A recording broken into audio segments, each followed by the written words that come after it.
Bonsoir à toutes et à tous. Je vous remercie d'être présents pour ce premier webinaire de coaching en live.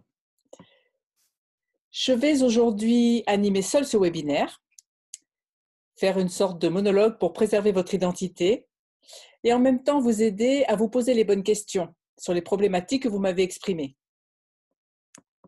J'en ai sélectionné 3 pour ce soir et pour faire court et efficace, je vais rester sur une problématique exprimée, une réponse sous forme de question pour vous permettre de faire émerger des solutions, des options dans lesquelles vous pourrez piocher celles qui vous conviendront le mieux. Je vous propose d'écouter, de noter ces questions que je vais vous poser et après le webinaire, de vous les poser à nouveau et de laisser émerger les réponses qui vous viendront naturellement, sans forcer la réflexion. Vous pourrez noter ces réponses et voir ensuite celles que vous pourrez utiliser pour améliorer votre situation. Ah, on a du monde qui arrive.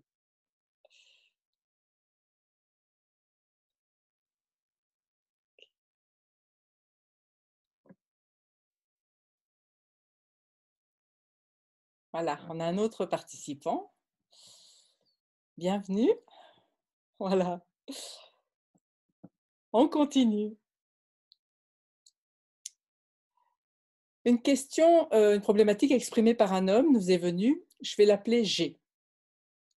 Je n'arrive plus à communiquer avec mon entourage. J'ai l'impression que personne ne me comprend. Ça m'énerve. Et du coup, je me renferme sur moi-même. Merci G pour votre confiance. Alors, depuis quand avez-vous remarqué ce problème? Quand a-t-il commencé? À quoi l'avez-vous remarqué? Qu'avez-vous changé qui ait pu provoquer ce problème? Avec qui avez-vous ce problème? Si vous me répondez avec tout le monde, avec qui précisément? Je vous propose maintenant d'énumérer et de noter toutes les personnes avec lesquelles vous avez ressenti ce problème, puis de les passer en revue une par une, et peut-être pouvez-vous vous poser ces questions. Quel est le problème avec cette personne?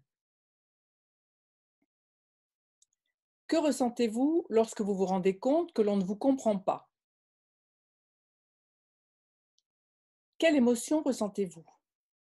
Est-ce vraiment cette émotion ou une autre que vous n'exprimez pas? Oui, parce que très souvent, les hommes masquent, par exemple, leur tristesse ou leur peur, car ils ont été éduqués comme ça. Là, je vous propose de passer un peu de temps sur cette émotion réellement ressentie et de la lâcher. Après avoir lâché ce que vous a fait vivre cette émotion, vous ressentirez un soulagement. Vous sentirez un poids partir. Ah, nous avons un autre visiteur.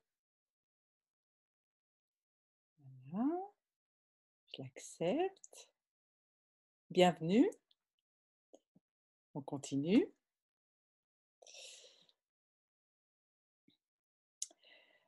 Philippe, vous pouvez également vous exprimer face à un mur en faisant comme si vous exprimiez face à la personne avec laquelle vous avez le problème de communication ou le problème relationnel. La question forte à vous poser peut être: comment m'exprimer pour que mon message soit compris? Voilà, pour répondre à votre problématique, je vous laisse revenir vers moi pour m'informer de votre cheminement, ok? La deuxième problématique nous vient d'une femme, je vais l'appeler F, qui nous exprime son problème dû au confinement imposé par les pouvoirs publics. Je ne peux pas rester enfermée avec mes enfants et mon conjoint. Je ne sais pas comment gérer ça. Je n'ai jamais eu à le faire. Merci F pour votre confiance. Je pense que votre problématique va rejoindre ce que vivent la plupart des personnes aujourd'hui. Et là, il est important de mettre tout de suite un holà sur cette formulation. Alors voici ce que je vous propose F. Prenez une feuille blanche. Tracez, si vous le voulez bien, un trait vertical au milieu. Titrez à gauche ce que je veux. Notez tout ce qui vous vient par la tête sans réfléchir. Une fois fait, titrez à droite ce que je ne veux pas et notez tout ce qui vous vient à l'esprit sans réfléchir non plus. Ensuite, je vous propose de couper au ciseau la feuille en deux et de brûler dans l'évier le côté droit. Puis, concentrez-vous sur ce que vous voulez et numérotez par ordre d'importance chaque idée que vous avez inscrite. En commençant par la plus importante à vos yeux, pour chaque idée, posez-vous cette question. Comment faire pour... Et dites la première idée. Faites cela pour chacune des idées et surtout sans réfléchir ni attendre de réponse. Elle viendra toute seule en temps et en heure. Soyez vigilants car les réponses vont vous venir dans quelques minutes, quelques heures, quelques jours, mais vous viendront de façon inopinée. Je vous propose de les noter.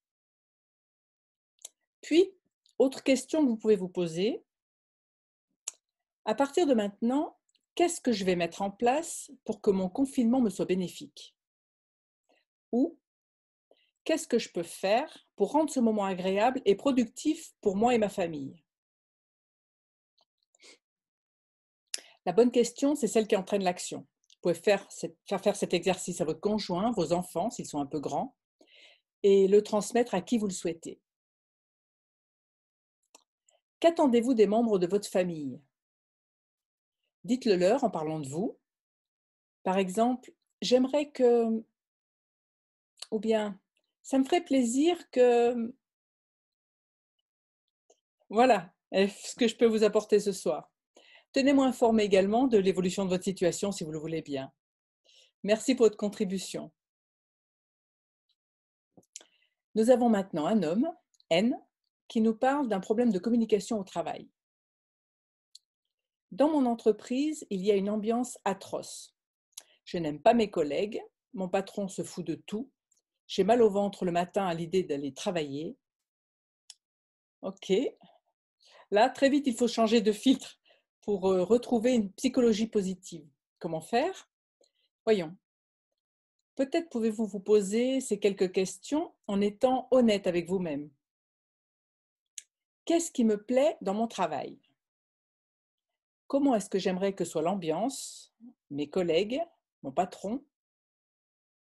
Sachant que nous ne sommes pas responsables du comportement des autres, nous pouvons toutefois l'influencer dans la limite de nos possibilités. Alors N, je vous propose des questions qui ont pour objectif de provoquer des questions. Par exemple, qu'est-ce que je peux mettre en place dès maintenant pour améliorer l'ambiance au travail? Qu'est-ce que ça va m'apporter? Qu'est-ce que ça peut provoquer auprès de mes collègues et de mon patron? Quels vont être les résultats sur mon travail? Si vous avez le sentiment que vous avez un problème avec quelqu'un dans votre entourage professionnel, dans ce cas précis, vous pouvez peut-être lui poser une question comme: je ressens une tension entre nous, qu'en pensez-vous? Et laissez répondre. Ou j'ai l'impression que vous ne m'appréciez pas. Qu'est-ce qui vous déplaît chez moi? Et laissez répondre.